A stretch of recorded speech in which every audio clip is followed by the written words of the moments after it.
ವಾಲ್ಮೀಕಿ ಅಭಿವೃದ್ಧಿ ನಿಗಮದ ಅನುದಾನ ದುರ್ಬಳಕೆ ಹಗರಣದ ಆರೋಪಿಗೆ ಮಂತ್ರಿ ಪಟ್ಟ ಕೊಟ್ಟಿರುವುದನ್ನು ಖಂಡಿಸಿರುವುದು ಅಲ್ಲದೆ ಸಚಿವ ಸಂಪುಟದಿಂದ ಅವರನ್ನು ವಜಾ ಮಾಡಲು ಬಿಜೆಪಿ ಜಿಲ್ಲಾ ಎಸ್ಟಿ ಮೋರ್ಚಾ ಅಧ್ಯಕ್ಷರಾದ ನಂದೀಶ್ ಮದಕರಿ ಆಗ್ರಹಿಸಿದ್ದಾರೆ. ಈ ದಿನ ಪತ್ರಿಕಾಗೋಷ್ಠಿಯಲ್ಲಿ ಕರೆದ ಉದ್ದೇಶ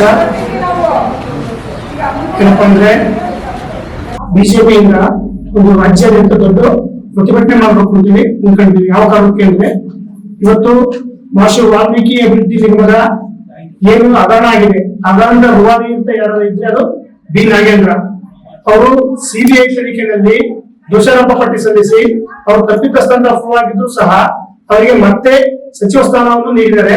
ಇದ್ರ ವಿರುದ್ಧ ನಮ್ಮ ಇಂದಿನ ಪತ್ರಿಕಾಗೋಷ್ಠಿ. ಸುದ್ದಿಗೋಷ್ಠಿಯಲ್ಲಿ ಮಾತನಾಡಿದ ಅವರು, ಕರ್ನಾಟಕ ರಾಜ್ಯ ಪರಿಶಿಷ್ಟ ವರ್ಗದವರ ವಾಲ್ಮೀಕಿ ಅಭಿವೃದ್ಧಿ ನಿಗಮದಲ್ಲಿ ಬಡವರ ಕಲ್ಯಾಣಕ್ಕಾಗಿ ಮೀಸಲಿಟ್ಟಿದ್ದ 187 ಕೋಟಿ ರೂಪಾಯಿಗಳ ಅನುದಾನ ದುರ್ಬಳಕೆ ಮಾಡಿದ್ದ ಆರೋಪಿಗೆ ಸಚಿವ ಸಂಪುಟದಲ್ಲಿ ಅವಕಾಶ ಮಾಡಿಕೊಟ್ಟಿರುವ ಕಾಂಗ್ರೆಸ್ ಸರ್ಕಾರ ಭ್ರಷ್ಟರ ಪರ ಎಂಬುದನ್ನು ಸಮರ್ಥಿಸಿಕೊಂಡಿರುವ ಕ್ರಮವನ್ನು ತೀವ್ರವಾಗಿ ಖಂಡಿಸುತ್ತೇವೆ ಎಂದರು.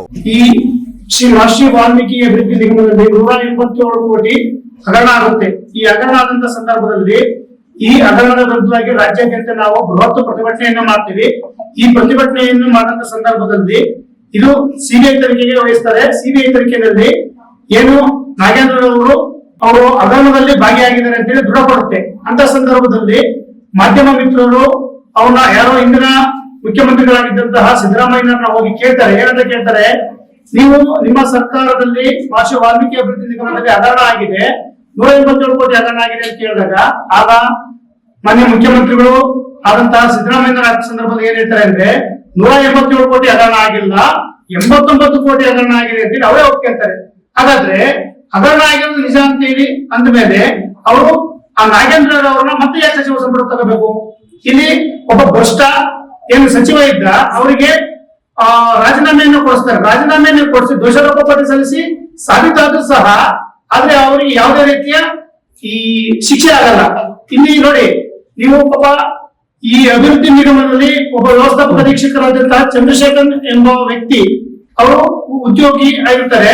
ಅವರು ಇವರ ಒಂದು ಕಿರುಕುಳಕ್ಕೆ ಬೇಸತ್ತು ಆತ್ಮಹತ್ಯೆನ ಮಾಡ್ಕೊಂತಾರೆ.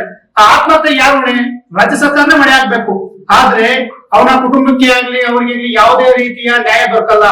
ಅದೇ ರೀತಿ ಈ ನೋಡಿ, ಈ ನಾಗೇಂದ್ರ ಅವರು ಸಚಿವರಾಗಿದ್ದಂತ ಸಂದರ್ಭದಲ್ಲಿ 187 ಕೋಟಿ ಹಗರಣದಲ್ಲಿ ಭಾಗಿಯಾಗಿ ಅವರು ಆ ಒಂದು ಹಣವನ್ನು ಏನು ವಿವಿಧ ಬೇರೆ ಬೇರೆ ನಕಲಿ ಖಾತೆಗಳನ್ನ ಸೃಷ್ಟಿ ಮಾಡಿ ಆ ನಕಲಿ ಖಾತೆಗಳಿಗೆ ಹಣ ವರ್ಗಾವಣೆ ಮಾಡ್ತಾರೆ.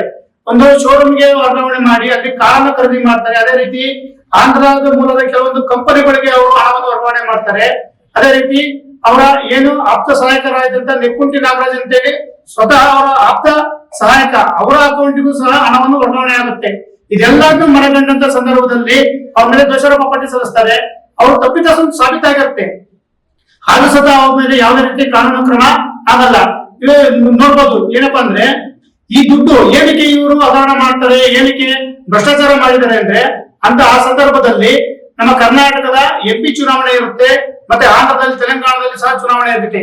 ಈ ತೆಲಂಗಾಣ ಮತ್ತು ಕರ್ನಾಟಕದ ಬಳ್ಳಾರಿ ಮತ್ತು ರಾಯಚೂರಿನಲ್ಲಿ ಏನು ಚುನಾವಣೆ ಮಾಡಬೇಕು, ಈ ಚುನಾವಣೆ ಹಣದ ಕ್ರೋಢೀಕರಣಕ್ಕೋಸ್ಕರವ ಸರ್ಕಾರನೇ ಹೇಳಿ ನಾಗೇಂದ್ರ ಅವರ ಕೈಯಲ್ಲಿ ಹಗರಣವನ್ನ ಮಾಡಿಸ್ತಾರೆ ಅಂತ ಹೇಳಿ ಈ ಮೂಲಕ ನಾನು ಹೇಳಿಕೆ. ಶಂಕರ್, ಜಗದೀಶ್ ಹುಲಿಕೆರೆ, ಮಧುಕುಮಾರ್ ಉಪಸ್ಥಿತರಿದ್ದರು.